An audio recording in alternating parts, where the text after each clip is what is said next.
I'm John Dickerson, and this is Washington Unplugged. I'm joined today by Mark Ambinder, our CBS News political consultant, to talk about the latest on health care reform and the White House and a Washington tradition called throwing somebody under the bus. That's where I want to start with you, Mark. We saw in the White House, in the Washington Post today, a piece headlined "Deeds Ignored Advice White House Says." This is about Creigh Deeds, who's running for the gubernatorial seat in Virginia.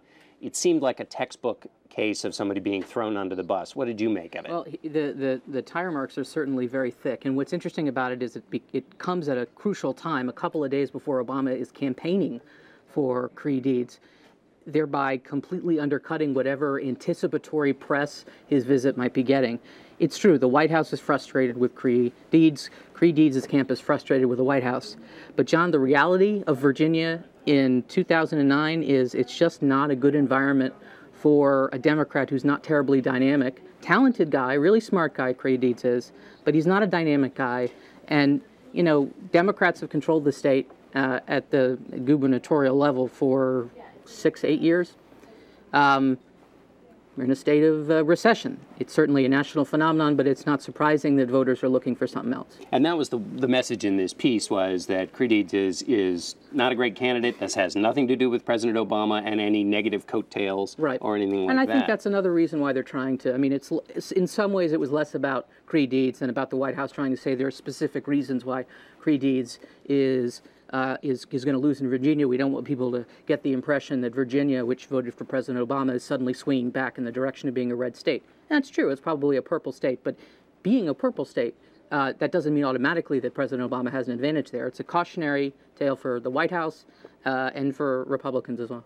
All right, we'll move from Virginia now to Afghanistan. And this week we had another round. Yes, it's quite a distance we'll travel, but we have a big passport on this show. Vice President Cheney said that the president's slow decision-making was emboldening the enemy, and that he seemed afraid to make his decision on Afghanistan. This initiated another round of a predictable drama. Where do you think things stand, both policy-wise and politically, on the president's Afghanistan decision? The chaos in Afghanistan after the first election and the decision by President Karzai to accept a runoff election has given the president time. White House officials told me when this happened that the president now believed that he had the luxury of being able to wait until after this November 7 runoff is completed before he had to make a decision. And the thinking there, though, is in terms of Afghanistan. Bringing it back to the realm of domestic politics, what's very interesting about public opinion on Afghanistan is that it is certainly split, and it's split slightly, is tilted slightly to those who are very concerned about the ongoing U.S. presence in Afghanistan. But the issue still isn't terribly salient to people. It's not. It's an issue they care about, but it's not a pressing issue. And I think the president believes he has leeway because of it. You know, Vice President Cheney, I think, who is not one to act out of politics. He's a guy who truly believes this stuff, and he's not hearing as much from Republicans as he did early on that President Obama has to rush and make a decision, because I think even some Republicans now realize that given the fact that the political situation might change over the next couple of weeks, it's worth taking a step back and slowing down a little bit. You know, and just as a matter of a historical reference, there was a long period where the White House was trying to figure out what kind of partner they had in Nouri al-Maliki. And there was a famous leaked memo of Stephen Hadley, who went over from the NSC, who went over to look at Maliki to make sure he was the kind of person the U.S. could partner with. Well, and then before the Obama administration, the Bush administration spent about 8 months trying to figure out with then General McKiernan, who was the commander of forces in Afghanistan, how many troops to add, how they should partner with the Afghanistan government. So, you know, these decisions are tough, and they tend to take time.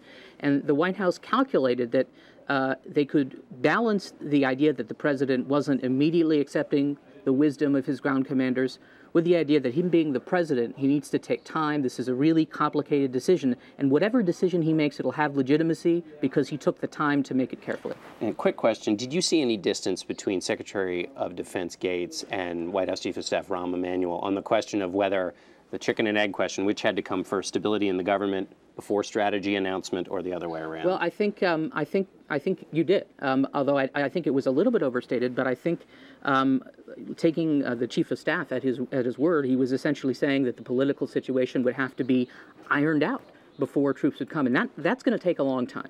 I think what he meant to say is we need to have a better sense of where it's going. Something that Gates would certainly agree on, but the way he said it made it seem as if the president was going to wait several months. And I think Gates, who was told the quote by a reporter and asked to responded a little bit incredulously.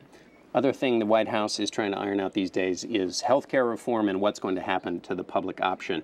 Is it coming back to life in the Senate in this so-called opt-out provision? I think it's coming back, which I think says something about the direction of health reform overall, which is that Democratic leaders in both chambers are talking about it in a way that doesn't go to the fear-based aspects of it. They're talking about it in a way that suggests that something's going to get done. I mean, there are lots of different avenues. The House, in particular, they're trying to figure out the compensation rates for providers and doctors. And it seemed as if the first proposal, the robust public option, which would pay doctors Medicare plus 5%, but pay providers, the other providers, just plain Medicare rates, is a non-saleable provision.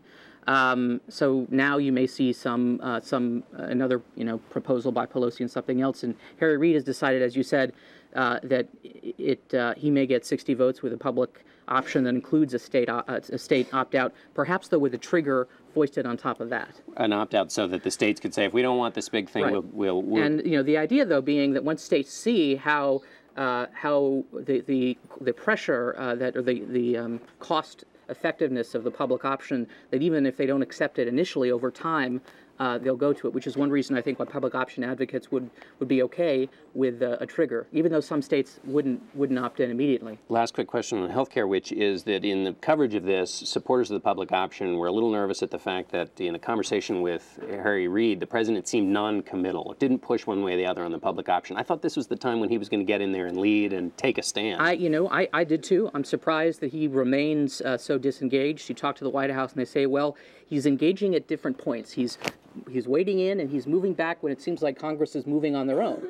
And inarguably, at this point, Congress is moving on their own. Harry Reid is coming up with a proposal. Speaker of the House is coming up with a proposal. They're counting votes. So when the president needs to intervene, when it seems as if there's a stalemate, I have a feeling he'll come in and now I've said this every time I've been on for the past 4 months, but I do believe it's going to be true eventually, which is one of the wonderful things about being a pundit, because something's always going to be true eventually. But at some point, when there's a stalemate, he's going to come in.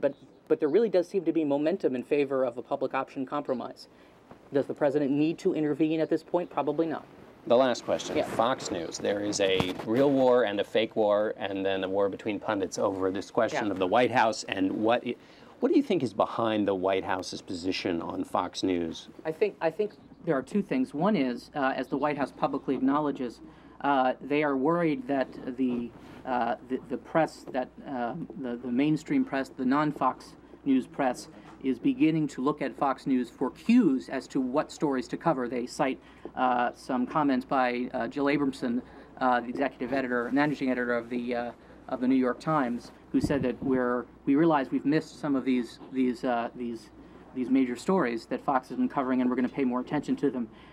Which, because this White House is so, in some ways, their worldview is very much connected to the worldview of the New York Times. It's just it's a fact about being, in some ways, a Democratic White House, but it's also the particular worldview of this White House that concerned them. I think what also concerns them is not so much the fact that Fox has become, in essence, a voice of the opposition party, but the type of issues that Fox is glomming onto. I think the White House finds to be a bit dangerous, and even more dangerous than being divisive. People at the White House will say, "Oh, it's not Glenn Beck. We don't think he's a racist. We don't think he's fomenting this sort of angry dissent." That's not really true. There are people at the White House who are very concerned about Glenn Beck, not his specific, not the details of what he says, but the environment that he's fostering, and so they believe that a campaign of delegitimizing Fox News helps them with liberals, but it also will delegitimize Fox News in the eyes of all of us so that we don't cover what they're covering. That's the idea.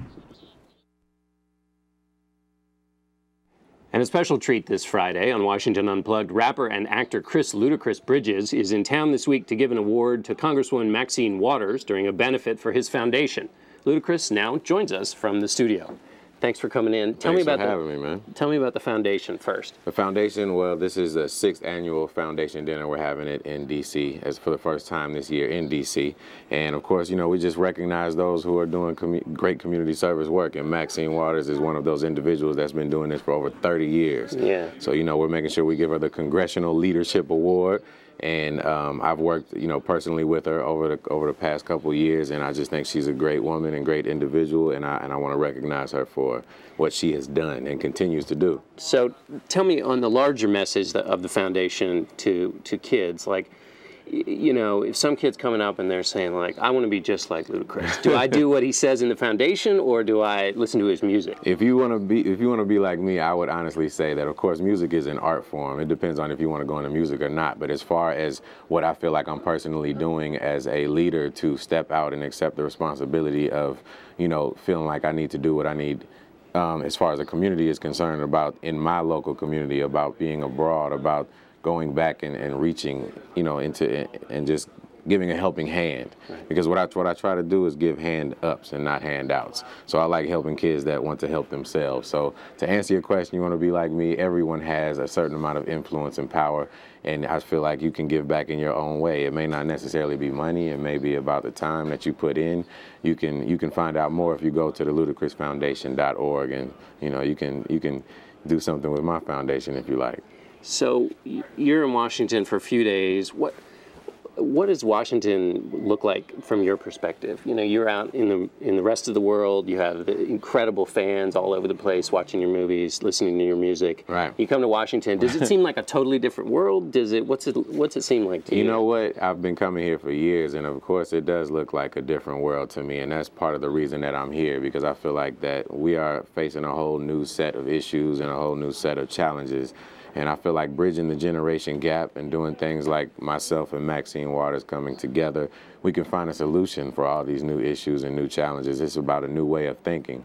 And I think if we put together each and everyone's ideas, then we will be better on our way. You know, we'll be on our way to finding a better solution. What do you think people need to hear here about, well, about whatever, about young people, about these issues? Like, what do they not hear, you know? I think that, you know, they need more individuals stepping up to the plate and accepting responsibility. And a lot, like, I think throughout discussion, we find solutions. So I think people need to come together and talk. And I feel like more individuals from the generations need to come together. And then that's why I say I think we'll find solutions that way. And what do you think, how do you think President Obama's doing? I think he's doing a great job. If you could stop in and see him on this trip, maybe you're gonna, I don't know, what would you ask him? I would ask him the same thing that, you know, basically what we're talking about today, about trying to get more individuals together. We can have an open forum. We can get, you know, celebrities together. We can get rappers together. And, like, it's just about bridging that generation gap. And what if people want to get involved with the foundation? Oh, yeah, that's what I was saying. The ludacrisfoundation.org. You can click on that website. It'll give you all the specifics of whatever you need. And now tell me what's happening with you outside of the foundation for people after they've clicked on ludacris.org. Man, more movies, more music, but you know, I'm here to talk more about the philanthropy and just about work and everybody accepting responsibility and just coming forth and doing your part on whatever you can do in order to help out and give back. All right, great. Ludacris, thanks a lot for being here. Thanks very much for being with us. And now, joining me from Capitol Hill is the woman receiving the award, Congresswoman Waters. Welcome. Thank you. Delighted to be here with you. So tell me, what does receiving this award mean to you? Well, I'm delighted because I'm receiving an award from the Ludacris Foundation, a young, creative hip-hop artist and actor, and he does work, of course, with all of these young people around the country, and for a more mature woman like me to be recognized by young people is extremely important, and I'm honored. When we talked to him, he talked about bridging the gap between those two generations. How does that help? What misunderstandings, what gaps need to be bridged by this kind of an award and this kind of foundation? Well, the first thing that we all need to understand is that the hip-hop culture has a profound influence on our country, our young people, and for many, many years, it has been known only as, violent or vulgar. All kinds of things have been assigned to it. But the fact of the matter is, we have all of these creative, talented young people who have brought us this new genre of music. And instead of running away from it and being afraid of it, we should embrace it and develop communications. And hopefully we can have some influence and we can talk with them. They can understand what we think about what they're doing and what impact we think it's having. And they can share with us who they are, what they care about, and what they think they're doing. That's extremely important. In terms of conveying those messages, the foundation is clearly helpful, but presumably also conveying some of those messages through the music would also be helpful too. Well, to tell you the truth, what they do with the foundation is simply give support to young people. First, needy young folks who really does need to know that somebody cares. He's shown his love by going to these hospitals, giving out food baskets, making sure that people have good Thanksgiving dinners and Christmas activities. So that's important. Young people and poor people need to know that somebody cares. Secondly, he does teach not only healthy living, bringing chefs into many of these community organizations, helping young people to learn how to prepare food and what is good food. And then he talks about exercise an awful lot. So all of those things are extremely positive. There's one part of what he does that helps to explain hip-hop culture and what it's all about. And I can assure you that when he's doing this, it's all very, very positive. What many people oftentimes focus on is the lyrics of some of the hip-hop music, some of the rap music, and of course, when he's working with the young people, it's about how the business works, how you get into the business, and how you rhyme and all of that. It's not about the lyrics. The lyrics come from individuals based on how they feel. I don't always understand it. I don't always like it, but that's what has to be resolved as we began to know each other better. That is older folks and young people. And we get a chance to tell them when we develop this communication with them and close the gap, what we think about it, and hopefully we can influence them. All right, Congresswoman, I have just one other question for you before we let you go, which is that I wanted to ask you about your colleague, Charlie Rangel. Something you said earlier, you were quoted on MSNBC. You said, I want to tell you there are many members. You were talking about the strict ethics rules you all have to follow, and you said there are many members, if you go back over their records over all of the years, you're going to find there were disclosures that were not made. I think we should, and I wondered what you meant by that, whether that all members have this kind of problem. Well, what I mean by that is this. We live in the real world, and whether you're an elected official or you are a news commentator or a teacher, no matter what, mistakes are going to be made in your life. I wish we could all be perfect. I wish that we could all get an A on everything that we do, but we don't. And so in line with that, we are under strict disclosure laws. We have a lot of reporting to do. Most of us have to have full-time lawyers, full-time accountants. Some things we have to disclose on a monthly basis. When we travel, we have to disclose every penny of the ground transportation costs. We cannot take first class, on and on and on. Yes, mistakes are going to be made. And so whether it is one of my colleagues in this profession or one of your colleagues in your profession, unfortunately, we're only human. And it appears since you made those comments, Republican Congressman John Carter failed to disclose nearly $300,000 in profits from oil stock sales. So that seems to prove your point, at least in that one case. Congresswoman, thanks so much for being with us. You're so welcome. And finally, Bob Schieffer sat down with the New York Times bestselling author of children's books and co-founder of the Tribeca Film Festival, Craig Hatkoff, who's written an inspiring book with a surprising hero. Take a look. Craig Hatkoff is the author of a children's book, Winter's Tale, How One Little Dolphin Learned to Swim. He's with us, and Craig, this is quite a book, and it is quite a tale, I must say.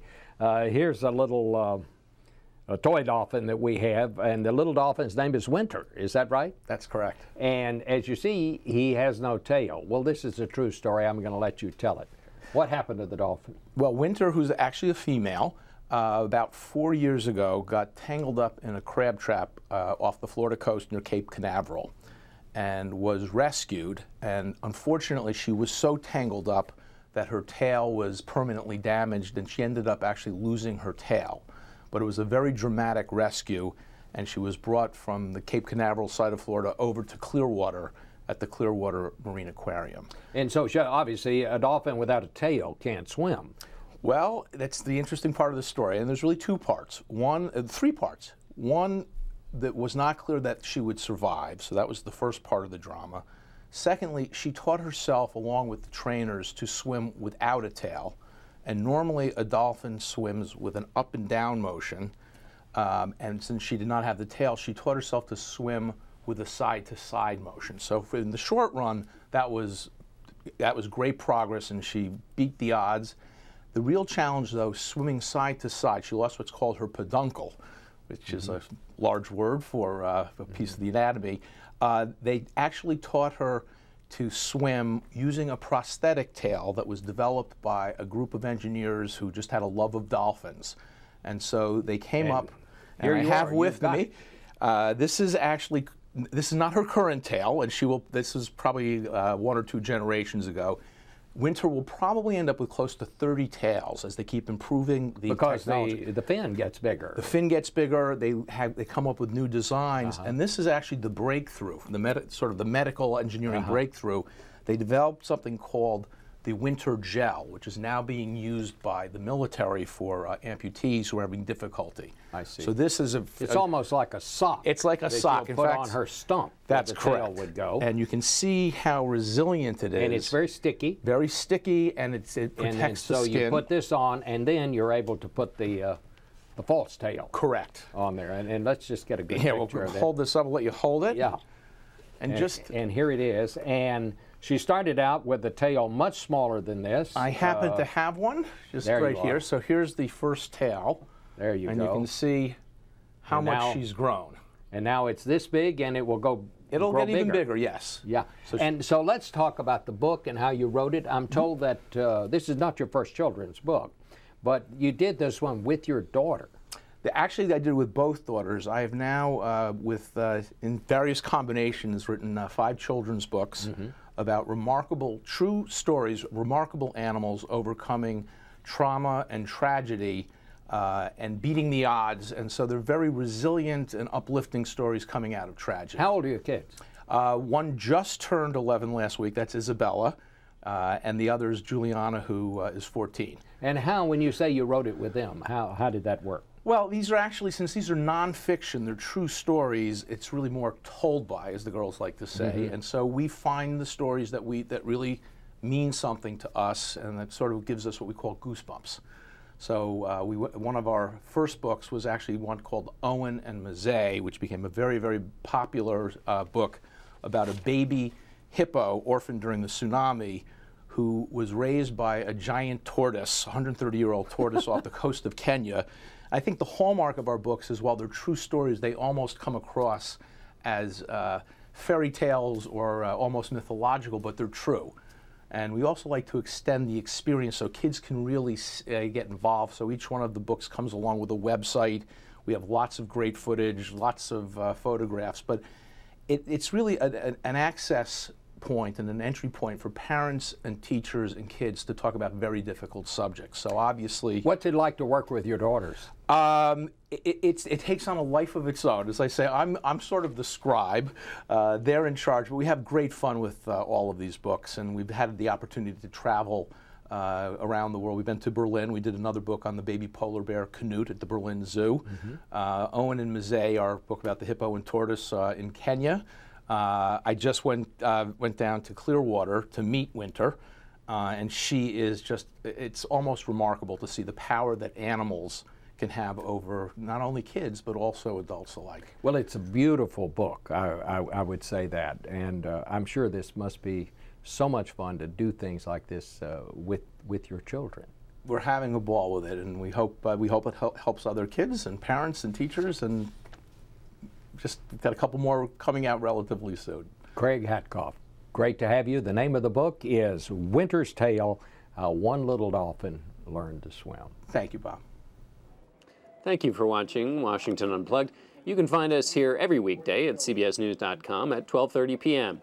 I'm John Dickerson. We'll see you next week.